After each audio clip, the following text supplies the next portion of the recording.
একটি ছোট্ট গ্রামে থাকা এক অনাথ ছেলে হীরা। সবার কটূক্তি আর তাচ্ছিল্যে সে ভীষণ কষ্ট পেয়ে একদিন দুঃখী মনে পুকুরের ধারে বসেছিল। হে ভগবান, আমার সঙ্গে তোমার কি শত্রুতা? কেন তুমি আমাকে এত দুঃখ দাও? কেন আমার জীবনটাকে এত অপমান আর লাঞ্ছনায় ভরে দিয়েছ? হঠাৎ করেই পুকুরের ভেতরে আলোড়ন শুরু হলো। ঢেউগুলো ভীষণভাবে উত্তাল হয়ে উঠল। এটা কি হচ্ছে? হঠাৎ সমুদ্রের ভেতরে এমন গোলমাল কেন? হীরা বিস্মিত হয়ে পুকুরের দিকে তাকিয়ে রইল। ঠিক তখনই পুকুরের ভেতর থেকে একটি মেয়ে উঠে এলো। ও, এটাই তাহলে পৃথিবী লোক।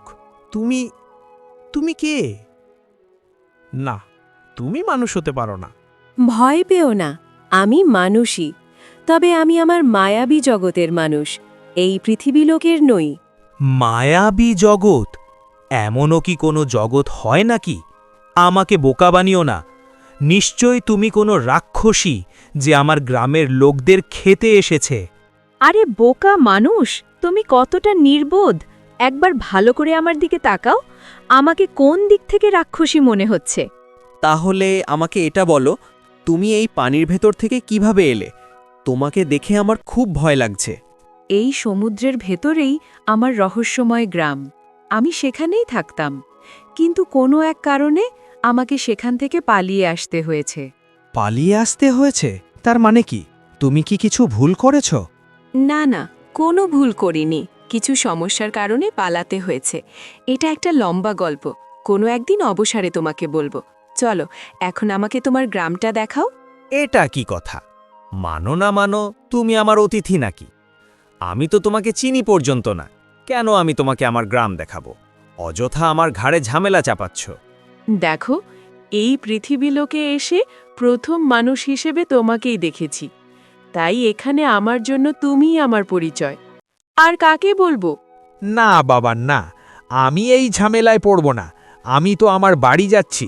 তুমি এখানেই থাকো, নিজে নিজেই দেখো, আমার পিছু নিও না। এই কথা বলে হীরা সেখান থেকে দৌড়ে পালিয়ে যায়, আর গঙ্গা সেখানে দাঁড়িয়ে মনে মনে ভাবে, এই মানুষটা কতটা জেদি। কিন্তু কোনো কথা নেই, আমিও তো গঙ্গাই, ওকে আমি ঠিক বুঝিয়ে দেব।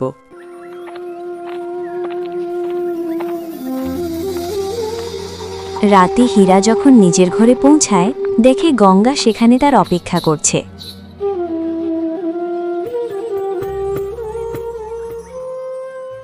এসো এসো, এ তো তোমারই বাড়ি। আরে, তুমি এখানে কিভাবে এলে? আমি তো বলেছিলাম আমার পিছু নিও না। আমি তোমার পিছু নিইনি। ভালো করে দেখো, আমি তোমার আগেই এখানে এসেছি, সুতরাং এই হিসেবে তো তুমিই আমার পিছু নিয়েছ, আমি নয়। ও বাহ, চোরে চোরে উল্টো কোতোয়ালকে ধমক দেয়। এটা আমার বাড়ি, তোমার নয়। এখান থেকে বেরিয়ে যাও। তুমি কতটা খারাপ! একটা একা মেয়েকে এভাবে রাতে বাইরে বের করে দিচ্ছ। আমার তো থাকার মতো কোনো ঘরও নেই, আমি কোথায় যাব? গঙ্গার কথা শুনে হীরা মনে মনে ভাবল, কি অদ্ভুত ঝামেলায় জড়ানো মেয়ে। কে জানে কে কোথা থেকে এসেছে। কিন্তু এই সময়ে ওকে বাড়ি থেকে বের করে দেওয়াও ঠিক হবে না। থাক, আজকের জন্য এখানেই থাকতে দিই। কি ভাবছ? কিছু বলছো না কেন? আচ্ছা ঠিক আছে, আজকের জন্য থেকে যাও, কিন্তু কাল ভোর হলেই চলে যেতে হবে। কাল আমি কোনো অজুহাত শুনব না। এই কথা শুনে গঙ্গা খুব খুশি হয়ে যায় এবং খাটিয়ায় নিশ্চিন্তে ঘুমিয়ে পড়ে, যেন অনেকদিন পর সে দুশ্চিন্তা মুক্ত হয়ে ঘুমোচ্ছে। হে প্রভু, আগেই কি তুমি আমাকে কম বিপদ দিয়েছিলে যে এখন আবার এক নতুন বিপদ আমার ঘাড়ে চাপালে? কেউ যদি এই মেয়েটাকে আমার সঙ্গে দেখে ফেলে, কত রকম কথা ছড়াবে। আর আমি যদি সত্যি বলতে যাই, সবাই আমাকেই পাগল ভাববে। এখন আমি করবটাই বাকি। পরদিন সকালে হীরা কাজে বেরিয়ে খেতে চলে যায়।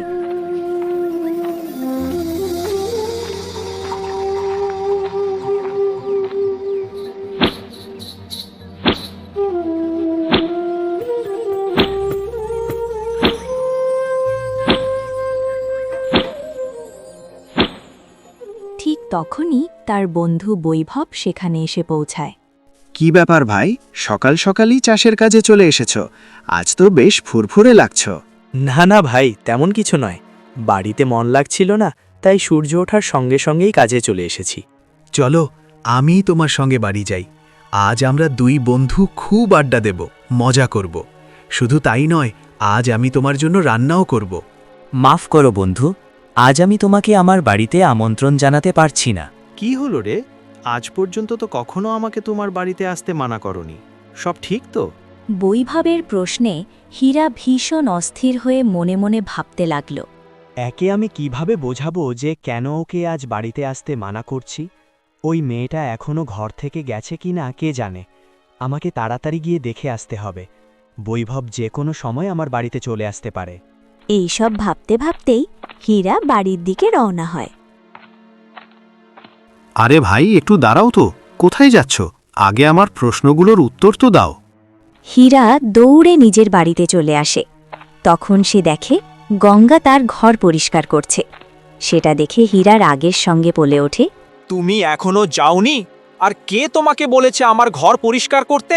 তোমার ঘরটা খুব নোংরা লাগছিল, তাই ভাবলাম একটু পরিষ্কার করে দিই।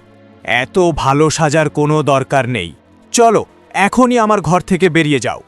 হীরার রাগ দেখে গঙ্গা ভয়ে কাঁদতে শুরু করে। আরে আরে, তুমি কেঁদো না।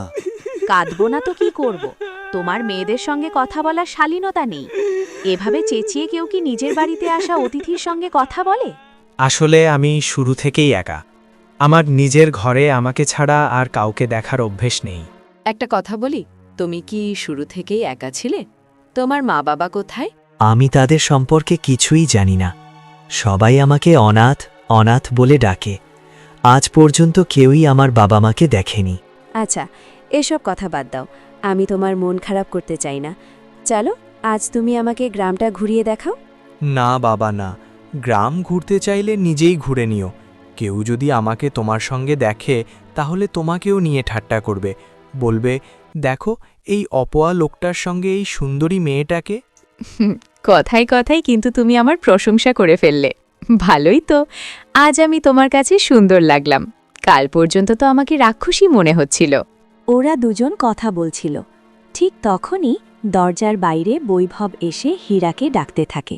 হীরা, ও হীরা, বাড়িতেই আছিস তো?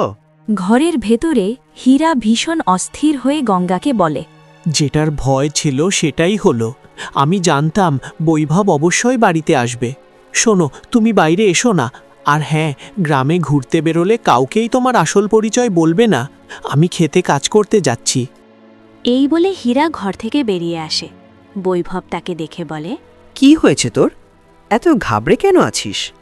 কিছুই না, চলো চলো খেতে যাই। না, আগে এটা বল, ক্ষেত থেকে দৌড়ে পালিয়ে এসেছিলি কেন? এমন কি বড় বিপদ এসে পড়েছিল তোর মাথায়? আরে ভাই, কিছুই না।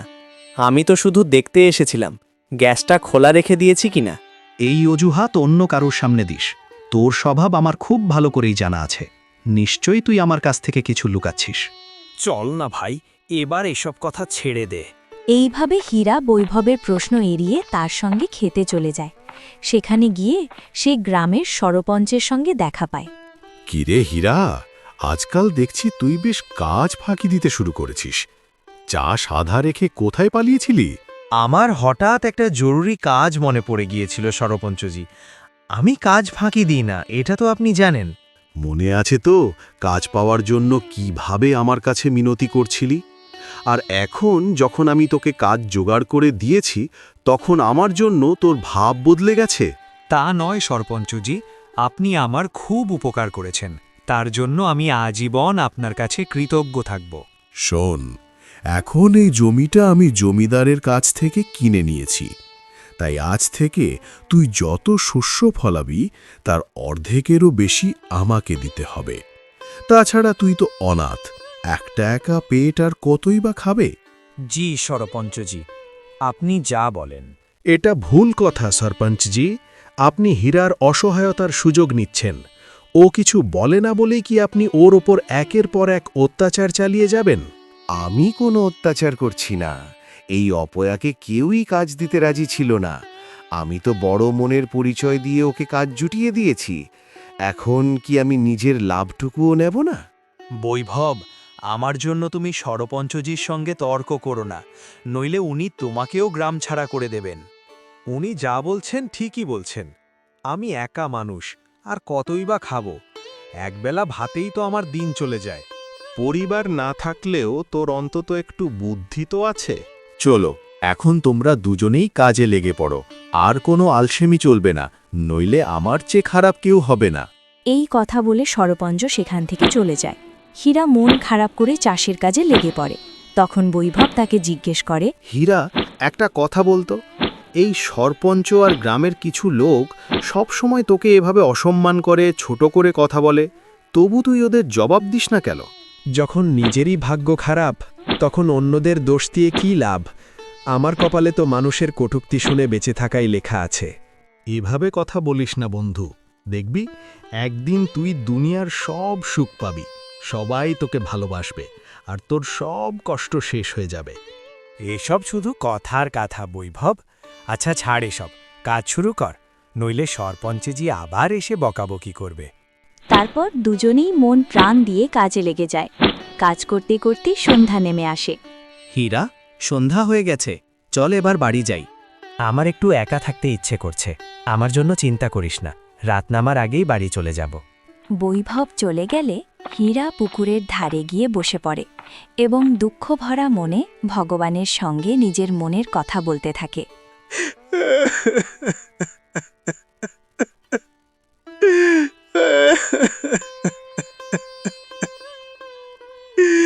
আমার প্রাণটাই নিয়ে নাও, আমি আর এই জীবন বয়ে নিয়ে যেতে পারছি না। মানুষের কটূক্তি আমার সব সাহস ভেঙে দিয়েছে। হীরা দুঃখে ভরা অভিযোগ করতে করতেই ছিল। এমন সময় গঙ্গা তাকে খুঁজতে খুঁজতে সেখানে এসে পৌঁছায়। এই যে তুমি এখানে বসে আছো, আর আমি তোমাকে সারা গ্রাম খুঁজে বেড়াচ্ছিলাম। তুমি এখানে কি করছো? বাড়ি চলো, তুমিও আমার সঙ্গে চলো, রাত হয়ে গেছে। আজ সারা রাত এখানেই থাকার ইচ্ছে নাকি?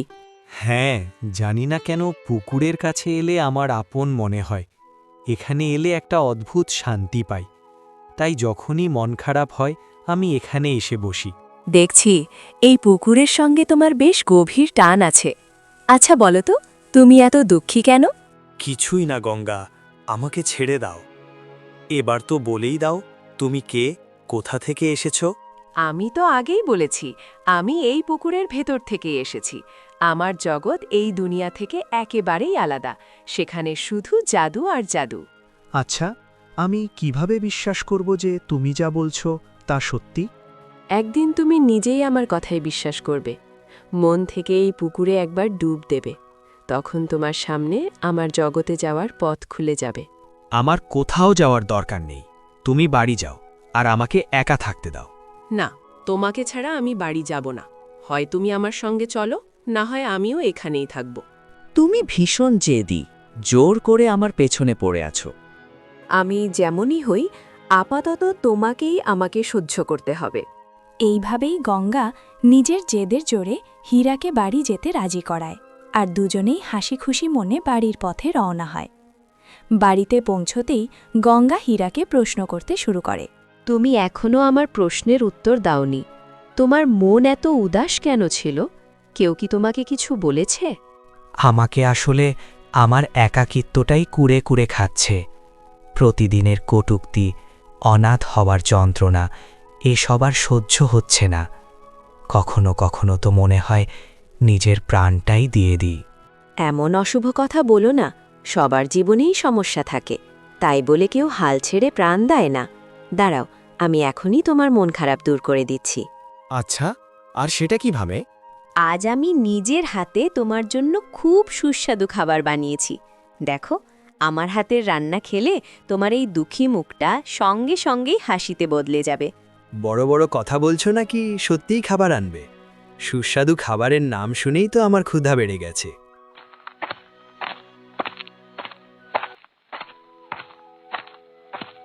এরপর গঙ্গা খাবার নিয়ে আসে। একটাই থালা দেখে হীরা গঙ্গাকে জিজ্ঞেস করে, আমি তো আগেই খেয়ে নিয়েছি, এবার তুমি খাও। আমার সঙ্গে মিথ্যে বলো না। আমি জানি ঘরে শস্য কম ছিল, তাই এতটুকুই রান্না করেছ। এসো, আমরা দুজনেই এটা ভাগ করে খাই। না না, তুমি খাও, আমার ক্ষুধা লাগেনি। আমি বলছি, তুমি না খেলে আমিও খাবো না। এরপর দুজনেই একসঙ্গে খেতে শুরু করে। হীরার দিকে তাকিয়ে গঙ্গা মনে মনে ভাবে, হীরা কতটা পরিষ্কার মনের মানুষ। একেবারে অচেনা একটা মেয়েকে সে নিজের ঘরে থাকতে দিয়েছে, আবার আমার যত্নও নিচ্ছে। তার মনে কোনো স্বার্থ নেই। জানি না কেন, আমার মনেও ওর প্রতি একটা অদ্ভুত টান তৈরি হচ্ছে। আমার দিকে এমন করে তাকিয়ে আছো কেন? কিছু না, আমি শুধু তোমাকে খেতা দেখছিলাম। রাত অনেক হয়ে গেছে, এবার ঘুমাও। সকালে তো তোমাকে কাজে যেতেই হবে। হ্যাঁ, ভালোই মনে করিয়ে দিলে। আমি ঘুমোতে যাচ্ছি, তুমিও ঘুমাও, আবার কাজ করতে বসো না। আমি জানি তোমার ঘরের কাজ করতে খুব শখ। খাওয়া শেষে দুজনেই ঘুমিয়ে পড়ে। পরদিন থেকে হীরা নিয়মিত কাজে যেতে থাকে, আর গঙ্গা ঘরের সব কাজ সেরে রান্না করে হীরার খেয়াল রাখতে শুরু করে। এভাবেই কয়েকটা দিন কেটে যায়, আর দুজনেই একে অপরের সঙ্গে সুখে থাকতে থাকে।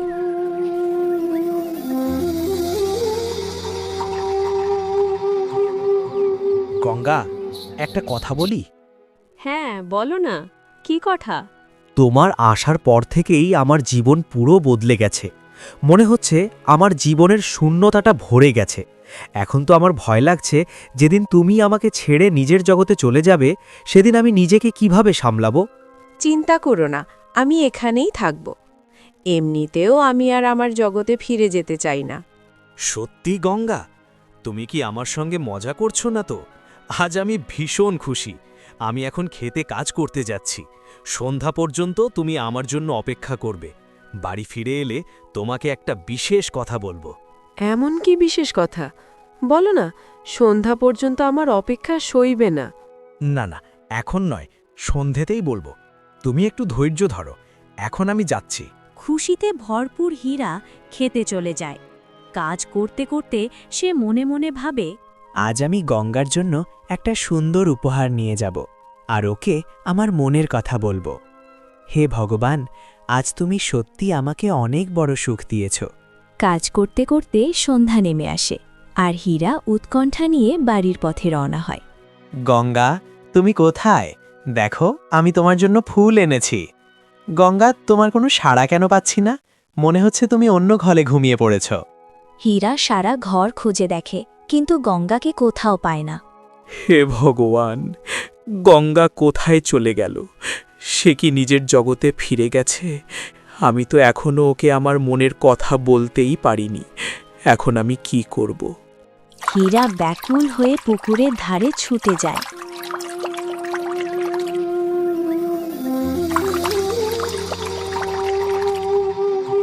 আমার গঙ্গা, আমি তোমাকে হারাতে পারি না। জীবনে প্রথমবার কেউ আপন হয়ে এসেছিল। আমি আবার একা হতে চাই না। প্রভু, আজ আমি সত্যিকারের মন দিয়ে তোমার লীলা মেনে নিচ্ছি এবং এই সমুদ্রে ডুব দিচ্ছি। আমাকে আমার প্রেমের কাছে পৌঁছে দাও প্রভু। ভগবানের কাছে প্রার্থনা করে হীরা সমুদ্রের ভেতর ঝাঁপ দেয়। কিছুক্ষণ পরে তার চোখ খুলে যায়, আর সে নিজেকে এক রহস্যময় গ্রামে দেখতে পায়।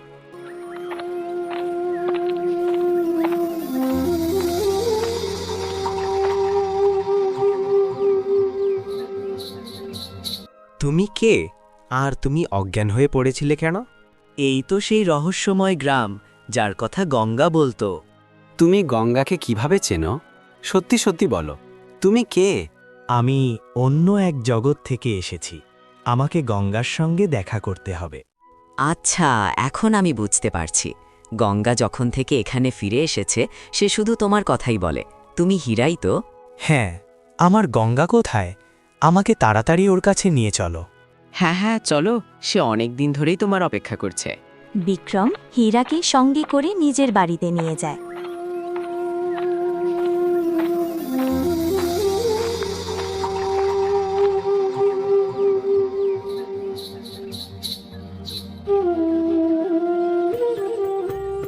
গঙ্গা কোথায়? এখানে তো ওকে দেখতে পাচ্ছি না। আচ্ছা, আমি কি তাহলে গঙ্গাকে ডেকে দিব? হে, ওকে ডেকে নিয়ে আসুন। ওকে নিয়ে আমি আমার নিজের দুনিয়ায় ফিরে যাব। গঙ্গা, তুমি কোথায়? এখানে আসো, দেখো তোমার জন্য এখানে কে এসেছে। তারপর গঙ্গা অন্য কক্ষ থেকে এই কক্ষে আসে, কিন্তু এখানে সে হীরার সাথে খুব একটা ভালো ব্যবহার করে না। আরে হীরা, কি ব্যাপার? তুমি এখানে কেন এসেছো? তোমাদের দুনিয়া থেকে এখানে আসা নিষেধ আছে, আর তুমি এখানে এসে আমাকে কেন খোঁজ করতেছো? গঙ্গা, আমি তোমাকে আমাদের বাড়িতে নিয়ে যেতে এসেছি। তুমি চলো আমার সাথে, আমাদের দুনিয়া চলে যাবে। এখানে তোমাকে আর থাকতে হবে না। হীরা, তোমার কি মাথায় সমস্যা আছে নাকি? আমি দুদিন তোমার সাথে একটু ভালোভাবে কথা বলেছি, তার মানে কি তুমি বিষয়টা অন্যদিকে নিয়ে যাবে? এখন এখান থেকে বের হয়ে যাও, এখানে এক মুহূর্ত দাঁড়াবে না, তাহলে খুব খারাপ হয়ে যাবে। গঙ্গার এরকম ব্যবহারে হীরা অনেক বেশি কষ্ট পায়। সে তার এরকম ব্যবহার কখনো আশাই করেনি। তারপর মনের দুঃখে হীরা সেখান থেকে বের হয়ে যায়, আর সেই জাদুর গ্রামের একটি জঙ্গলের মধ্যে গিয়ে বসে থাকে।